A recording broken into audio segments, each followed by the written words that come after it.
Shalom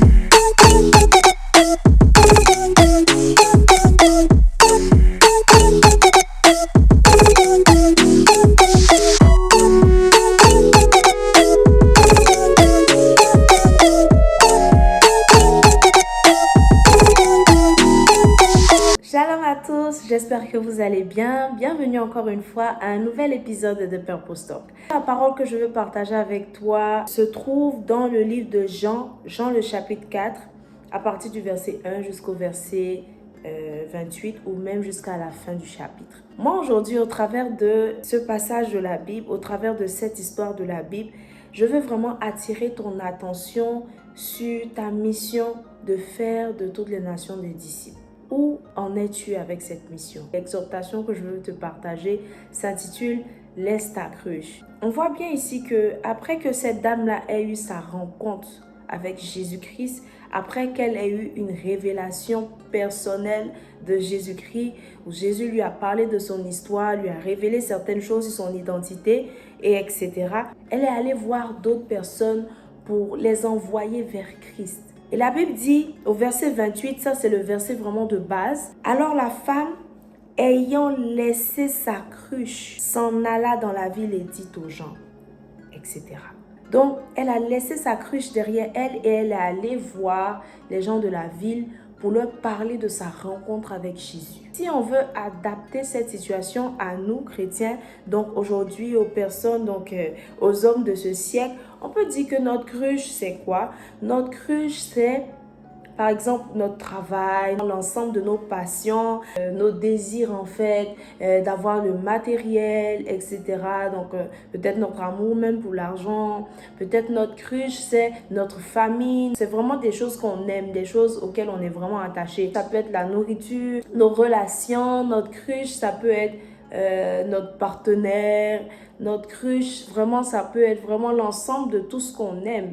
Voilà, vraiment quelque chose qu'on aime tellement, quelque chose à laquelle on est vraiment attaché. C'est ça que la cruche peut symboliser dans nos vies. On voit bien qu'elle était allée prendre de l'eau. L'eau, c'est un élément vital. Et donc, elle s'est servie de sa cruche pour pouvoir puiser de l'eau. Et donc, si la Bible dit là qu'elle a laissé sa cruche, ça veut dire clairement qu'elle a laissé son besoin d'eau. Alors que l'eau, c'est vraiment quelque chose de vital. Donc, elle a laissé son besoin d'eau, elle a laissé un besoin vital derrière elle pour aller parler à des gens de Jésus, de sa rencontre avec Jésus. En d'autres mots, elle a laissé sa cruche pour aller évangéliser dans la ville, pour aller parler de Jésus aux gens. C'est vraiment ça qui m'a marqué en fait dans ce passage lorsque je l'ai lu. De nos jours, on est tellement préoccupés, on aime tellement le confort, voilà, de nos familles. Donc, notre cruche, lorsque ta cruche, c'est ta famille, tu es tellement attaché à ta famille, tu aimes ta famille, tout le temps avec ta famille, oui, les activités en famille. Peut-être que c'est ton partenaire, ouais, je l'aime tellement, tout le temps au téléphone, tout le temps dehors, dans des activités en vacation, en voyage, etc. Peut-être que ta cruche, c'est ton mari, c'est ta femme, peut-être que ce sont tes enfants. Peut-être que ta cruche, c'est la nourriture. Tu aimes tellement la nourriture. Tu ne vis que pour la nourriture. Ça peut être ton business qui te passionne. Peut-être en tant qu'entrepreneur. Donc, ta cruche peut vraiment être ton business qui te passionne. Ta cruche, ça peut être les réseaux sociaux. Ta cruche, ça peut être ton téléphone, quelque chose que tu aimes tellement, tu ne peux pas te passer de ton téléphone, tu ne peux pas te passer des réseaux sociaux. Et ça peut être cette cruche-là qui t'empêche de parler de Jésus, qui t'empêche d'évangéliser. Si c'était moi, comme je disais, ou c'était peut-être toi qui me regarde, on allait se dire, écoute, on a fini d'avoir cette discussion avec le Seigneur, on continue ce qu'on est en train de faire. Voilà, je suis venue au puits pour une raison en fait. Donc, c'est pas parce qu'il n'y a pas l'air Jésus qu'il n'y a pas boire l'eau. C'est ça qu'on se dit lorsqu'on lit l'histoire. C'est ça qu'on se dit qu'on aurait fait à la place de cette femme. Mais elle, ce qu'elle a fait était surprenant. Elle a laissé sa cruche.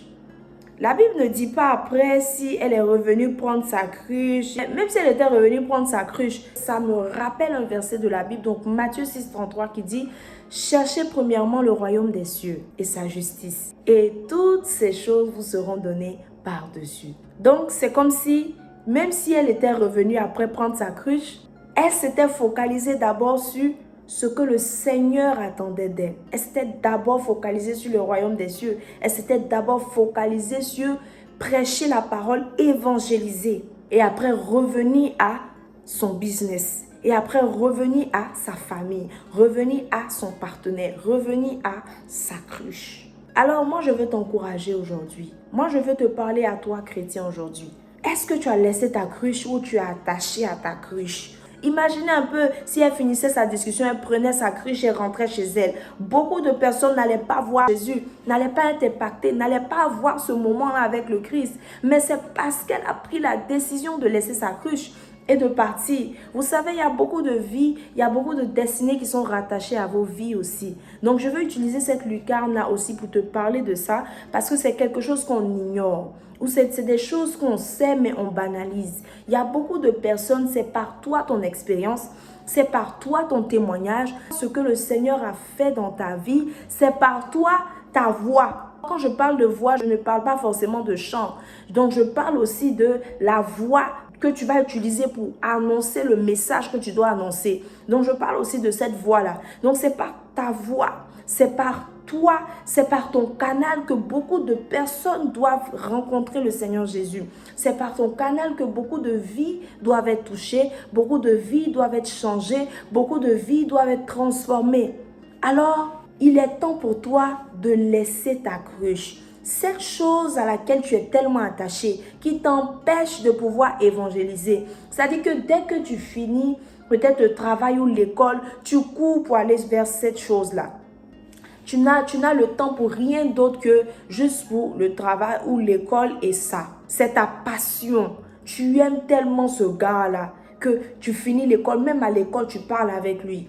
Quand tu quittes à l'école, tu reviens à la maison, tu es encore en communication avec lui. Ou même, vous vous voyez tout le temps. Peut-être même vous restez ensemble dans la même maison. Peut-être que c'est ton mari, c'est ta femme. Tu es obsédé, tu l'aimes tellement.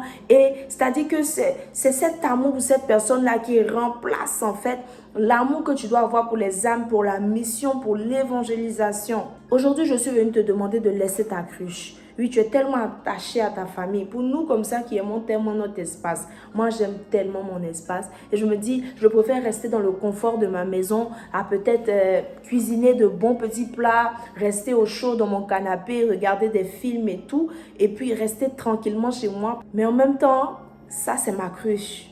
Et je dois laisser souvent, et même très souvent, cette cruche-là, ce confort-là, pour pouvoir aller dehors, parler avec des gens.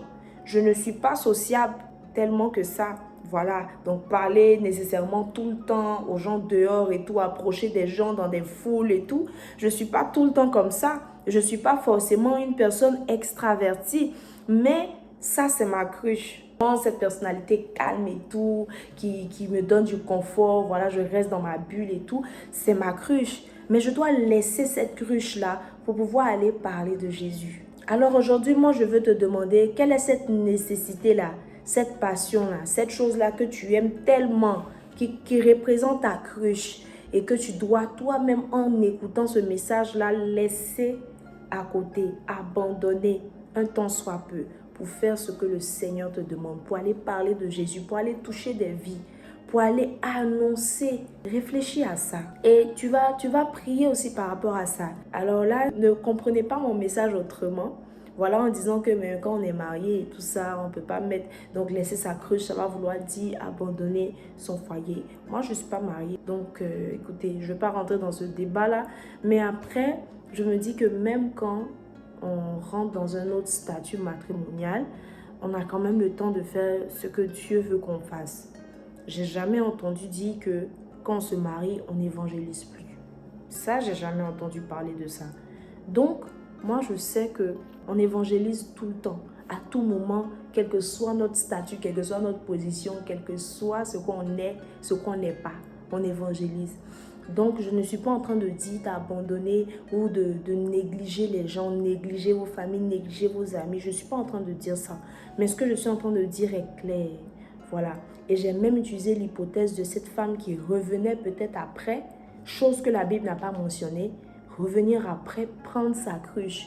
C'est normal et ça nous ramène au verset de Matthieu 6, 33. Donc, elle a d'abord décidé de déposer ses besoins, d'aller parler de Jésus et de revenir à ses besoins.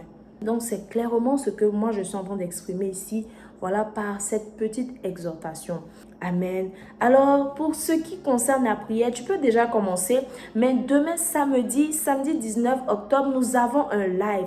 Donc, tous les samedis, nous avons un live. Donc, sur ma page Facebook, où nous prions ensemble. Le programme en question, ça s'appelle Pray with Inshira. C'est en live. Donc, je t'invite vraiment à suivre le live demain parce qu'on va revenir sur ce sujet. On va prier ensemble que le Seigneur nous aide à pouvoir relâcher nos obsessions, afin de pouvoir, un temps soit peu, trouver du temps pour parler de lui. Que le Seigneur te bénisse. N'hésite pas à commenter la vidéo, à aimer si tu l'as aimé, à partager, mais surtout à t'abonner à cette chaîne. Et sur ce, je te dis à la semaine prochaine pour un nouvel épisode de Purpose Talk et que Dieu te bénisse.